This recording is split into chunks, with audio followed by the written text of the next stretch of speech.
दोस्तों बजाज मोटरसाइकिल्स ने रिसेंटली अपनी बजाज पल्सर 125 को 2024 के लिए अपडेट किया था और इस मोटरसाइकिल में कुछ नए फीचर्स ऐड ऑन किए गए हैं। तो दोस्तों आज की इस वीडियो में आपसे ये बजाज पल्सर NS 125 2024 मॉडल के बारे में ही डिटेल में बात करने वाला हूं कि 2024 के लिए इस मोटरसाइकिल में क्या क्या चेंजेस किए गए हैं, क्या इस मोटरसाइकिल के फीचर्स हैं, क्या इसकी स्पेसिफिकेशंस है और अगर आप इसको खरीदने के लिए जाते हैं तो फिर ये मोटरसाइकिल आज के टाइम में आपको ऑन रोड कितने की पड़ने वाली है, कितने कलर ऑप्शंस में ये मोटरसाइकिल आपको अवेलेबल कराई गई है, ये सारी की सारी बातें आज की इस वीडियो में आपसे करने वाला हूं। और सबसे पहले ये बजाज पल्सर NS 125 के मामले में भी इसकी फ्रंट प्रोफाइल के मामले में ही बात करते हैं। तो दोस्तों देखिए फ्रंट से ये मोटरसाइकिल देखने में आपको पहले जैसी ही लग रही होगी, लेकिन इसका जो ये वाइजर का सेटअप है ये पूरा ही 2024 के लिए अपडेट कर दिया गया है और अब ये देखने में भी थोड़ा और ज़्यादा शार्प लगता है। और इसकी जो लाइट्स है ये भी अब इस मोटरसाइकिल में सारी ही LED वाली दे दी गई है और इसकी जो ये लाइट्स है जब इसका ये इग्निशन आप ऑन करते हैं तब तो इसमें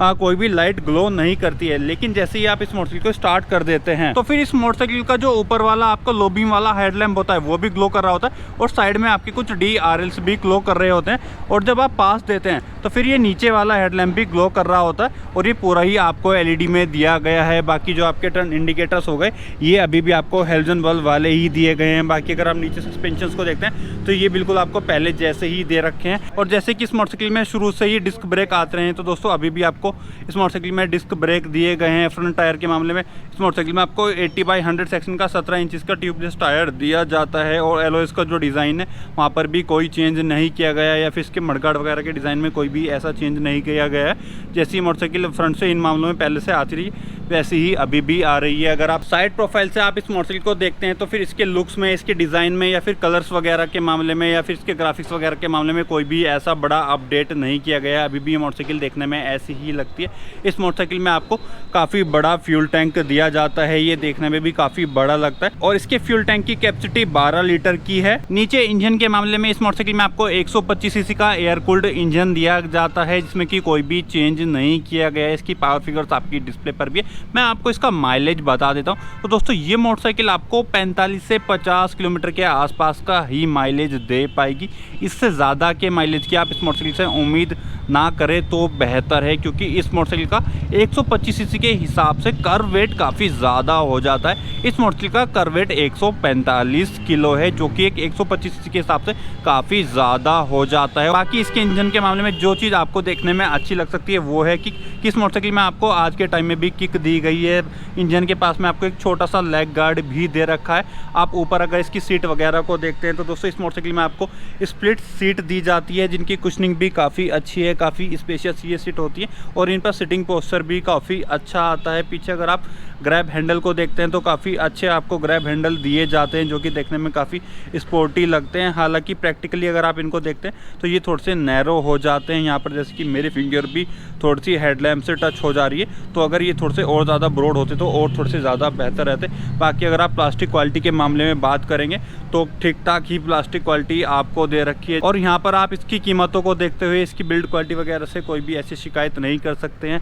रियर सस्पेंशन के मामले में इस मोटरसाइकिल में आपको मोनोशॉक दिया जाता है। रियर व्हील को अगर आप देखते हैं तो अच्छे से कवर अप करके दिया जाता है। दो टायर हगर लगा करके आपको दिए जाते हैं। रियर में इस मोटरसाइकिल में आपको ड्रम ब्रेक ही दिए जाते हैं। टायर सेक्शन के मामले में इस मोटरसाइकिल के रियर में आपको 100/90 सेक्शन का 17 इंच का टायर दिया जाता है जो कि ठीक ठाक ही है मेरे हिसाब से। यहाँ पर अगर इसमें थोड़ा सा और वाइडर टायर दिया जाता तो वो और थोड़ा सा ज़्यादा बेहतर रहता। बाकी अगर आप प्रॉपर रियर प्रोफाइल से देखते हैं तो वही जैसी पल्सर की लाइट्स होती है वैसी ही इसमें दी जाती है और यहाँ से काफ़ी ऊपर उठी हुई लगती है, काफ़ी स्पोर्टी सी यहाँ से ये मोटरसाइकिल लगती है। वहीं पर अगर आप इसको लेफ़्ट साइड से देखते हैं तो आपको अच्छी क्वालिटी का लेडीज़ वाला फुटरेस्ट भी इस मोटरसाइकिल में लगा करके दिया जाता है जो कि काफ़ी स्टड है, काफ़ी अच्छी क्वालिटी का दे रखा है और ठीक ठाक जगह पोजीशन करके दे रखा है। और साड़ी गार्ड भी इस मोटरसाइकिल पे आपको काफ़ी अच्छे से लगा करके दिया जाता है। और इसकी स्प्लिट सीट के बारे में तो मैंने आपसे बात कर ही ली थी। बाकी अगर दोस्तों मैं सीट हाइट के मामले में बात करूँ तो फिर इस मोटरसाइकिल की सीट हाइट यही कोई 805 mm के आसपास है और यहाँ पर अगर आपकी height 5 foot 3 inch 5 foot 4 inch के आसपास भी होगी तब भी आप इस मोटरसाइकिल को काफ़ी आराम से चला लेंगे।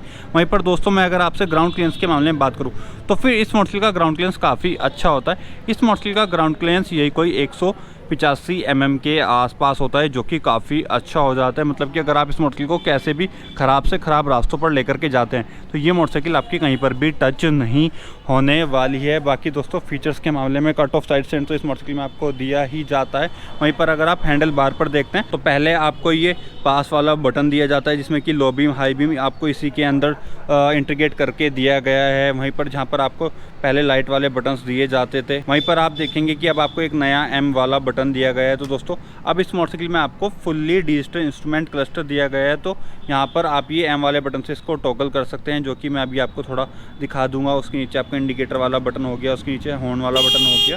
वहीं पर जो राइट हैंडल है इधर आपका किल स्विच और नीचे आपका इलेक्ट्रिक स्टार्ट वाला बटन हो गया। और यहाँ पर इस मोटरसाइकिल में अभी भी आपको कोई हज़ार्ड लैंप जैसे फीचर्स नहीं दिए गए हैं। और एग्जॉस्ट साउंड भी आप सुन लीजिए।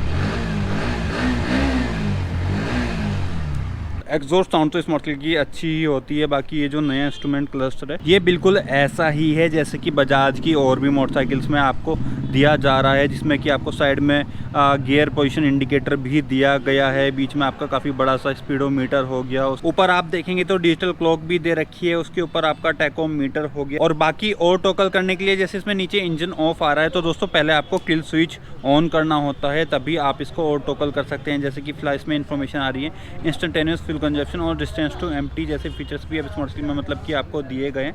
वहीं पर अगर आप इसको थोड़ा सा टॉगल करते हैं M वाले बटन से तो फिर आपकी और भी एवरेज फ्यूल कंजप्शन की इन्फॉर्मेशन आ जाती है। फिर आपकी ट्रिप A ट्रिप B की ये सेम इन्फॉर्मेशन आ गई। और सेटिंग्स के अगर आपको अंदर जाना है तो आप यहाँ पर ये एंटर सेटिंग पर से जा सकते हैं। उसके अलावा इसमें आपको ब्लूटूथ एपनेप्टी जैसे फीचर्स भी दिए गए हैं। और ब्लूटूथ से कनेक्ट करने के बाद फिर जो ये आपका M वाला बटन है इससे आप कॉल्स वगैरह भी पिक कर सकते हैं। तो दोस्तों ये सब फीचर्स वगैरह अब इस मोटरसाइकिल में आपको दे दिए गए हैं। और वेरिएंट्स, प्राइस और कलर ऑप्शंस के मामले में ये जो बजाज पल्सर NS 125 है इसमें बस आपका एक ही वेरिएंट आता है, जो ये फ्रंट डिस्क ब्रेक के साथ आता है। और इसकी एक्स शोरूम कीमत लगभग 1 लाख रुपए के आसपास है। और ये मोटरसाइकिल आपको ऑन रोड यही कोई 1,17,000 1,18,000 रुपए के आसपास पड़ जाएगी। और कलर ऑप्शंस के मामले में इसमें ऑरेंज, रेड, ब्लू और एक ग्रे, ये 4 कलर ऑप्शंस अवेलेबल कराए गए हैं। और अब देखा जाए तो 2024 के लिए इस मोटरसाइकिल में 2 ही बड़े अपडेट किए गए हैं। एक तो इस मोटरसाइकिल में अब आपको फुल्ली LED हेडलैम्प दे दिया गया है। दूसरा इसमें आपको डिजिटल इंस्ट्रूमेंट क्लस्टर दिया गया है, जिसमें कि आपको ब्लूटूथ ऐप कनेक्टिविटी जैसे फीचर्स भी दिए गए।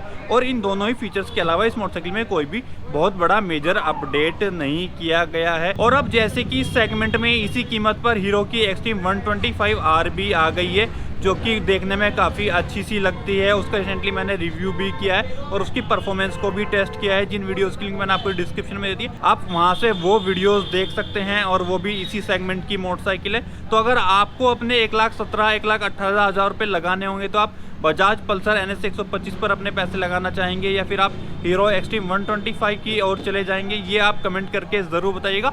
और बस आज की इस वीडियो में इतना ही, और मैं मिलता हूँ अब आपसे अपनी अगली वीडियो में।